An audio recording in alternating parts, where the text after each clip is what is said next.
For me, never giving up meant just that. I mean, every single day when I woke up, I thought, today's the day.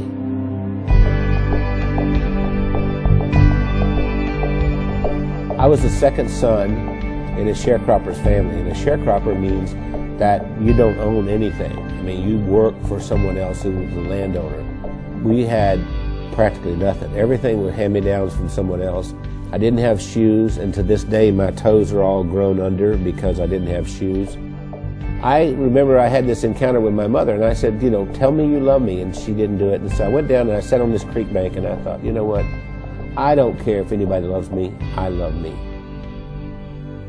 I made a list of goals that I wanted to accomplish, and they were laughable because I didn't even have 2 nickels to rub together, but my first goal was I was going to be a millionaire by the time I was 35. Number 2, I was going to have food to eat because we were always hungry. I mean, my little brother and I used to make mud pies to stop the hunger pains, and I was going to travel all over the world. Those were my goals.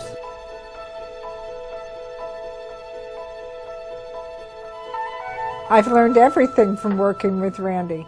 I didn't know anything about business. I started out, before I met Randy, I was a teacher, a mathematics teacher.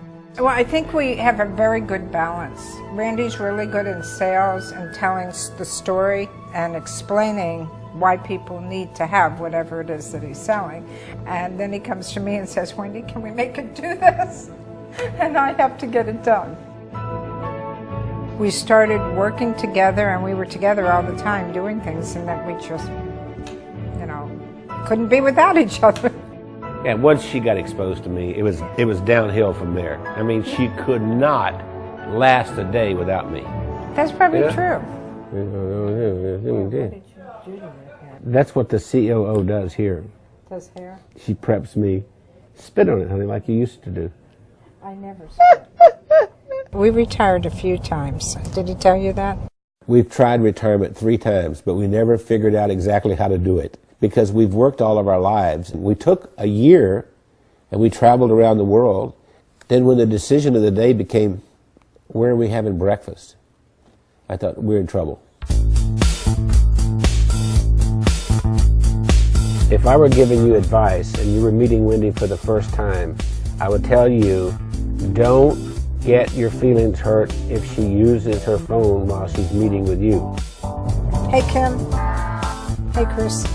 Okay. I'll see you in the morning. All right. Bye. Bye-bye. I kind of feel like a triage nurse at a hospital.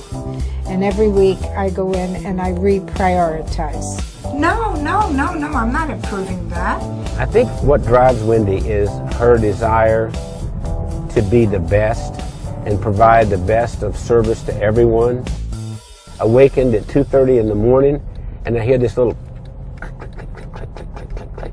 And it's Wendy over there looking something up at 2:30 in the morning. And I'll say, why aren't you sleeping? You can do that tomorrow morning.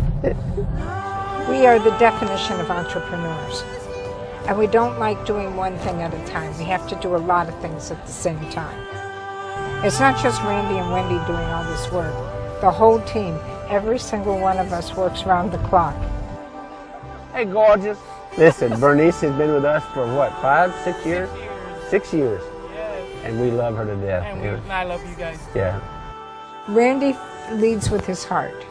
And he's the most incredible person I've ever met. He's gone through so much in his life. And I believe that I'm going to make me cry here. Randy has made the difference in my life. What's important is, what do I contribute this day to make the world a better place? I know that sounds corny, but that's really what it is. My daddy used to say, we leave here with empty pockets. The other thing my dad said is that when you leave, you'll be accountable for 2 things. 1, how did you treat Mother Earth? And 2, how did you treat the people on Earth? I feel that I have found joy and that I've given joy, and I think there's a lot more joy that we can give.